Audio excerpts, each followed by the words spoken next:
સુરતમાં ક્રિપ્ટોકરન્સીમાં રોકાણ કરી ટૂંકા સમયમાં ડબલ નફો મેળવવાની લાલચ આપી નિર્દોષ નાગરિકોને શિકાર બનાવતી એક ટોળકીનો સુરત સાયબર ક્રાઇમ સેલે પર્દાફાશ કર્યો છે। જામનગર ખાતેથી આ ગુનામાં સંડોવાયેલ 3 મુખ્ય સૂત્રધારોની ધરપકડ કરવામાં આવી છે।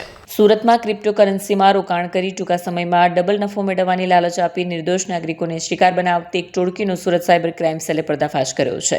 જામનગર ખાતેથી આ ગુનામાં સંડોવાયેલા 3 મુખ્ય સૂત્રધારોની ધરપકડ કરવામાં આવી છે, જેમણે કુલ 12,20,366ની છેતરપિંડી આચરી હતી। પોલીસની આ સફળ કામગીરીથી સાયબર માફિયાઓમાં ફફડાટ વ્યાપી ગયો છે।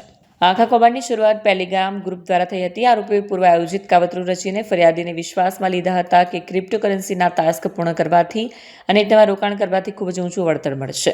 આ એપમાં રજિસ્ટ્રેશન કરાવ્યા બાદ અલગ અલગ ટાસ્કના બહાને ટુકડે રૂપિયા 12,20,366.80 વિવિધ બેંક ખાતાઓમાં ટ્રાન્સફર કરાવી લીધા હતા અને તે વળતર ન મળતા ફરિયાદીને પોતાની સાથે છેતરપિંડી થયાનો અહેસાસ થયો હતો। પોલીસને બાતમી મળી હતી કે ટ્રેન મારફતે મુસાફરી કરી રહ્યો છે, જેના આધારે તેને ગોવાથી જામનગર જતી ટ્રેનમાંથી દબોચી લેવામાં આવ્યો।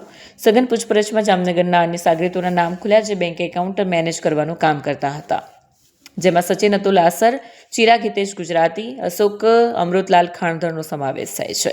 આરોપી સચિને બેંકમાંથી લાખો રૂપિયા વિડ્રો કરાવી અશોક ખાણધરને આપ્યા હતા અને તેમાંથી 80,000 જેટલું કમિશન મેળવ્યું હતું। પકડાયેલા 3 આરોપીઓને સુરત સાયબર ક્રાઇમ સેલ દ્વારા નામદાર કોર્ટમાં રજૂ કરવામાં આવ્યા હતા। પોલીસે આ ગુનાના મૂળ સુધી પહોંચવા અને આ નેટવર્ક પાછળ અન્ય કેટલા લોકો સંડોવાયેલા છે તેની તપાસ કરવા માટે દિન 2ના પોલીસ કસ્ટડી રિમાન્ડ મેળવ્યા છે।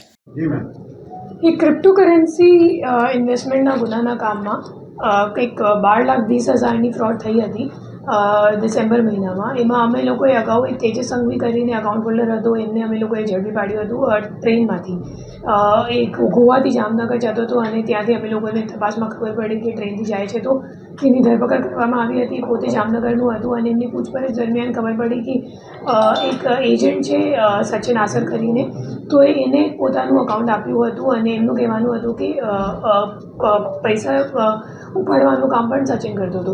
પછી સચિનની ધરપકડ કરવામાં આવી છે। સચિન સાથે જે 2 અન્ય એજન્ટ છે, ચિરાગ અને અશોક, એ બંનેને ધરપકડ કરવામાં આવ્યું છે।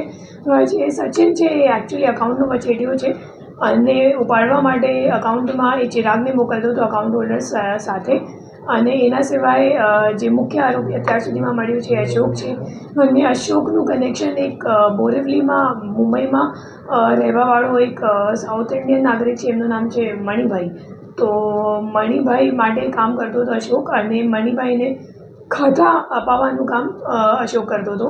આ જે ફ્રોડ છે એમાં 2 અકાઉન્ટમાં કુલ 12,20,000 રૂપિયા ગયા હતા।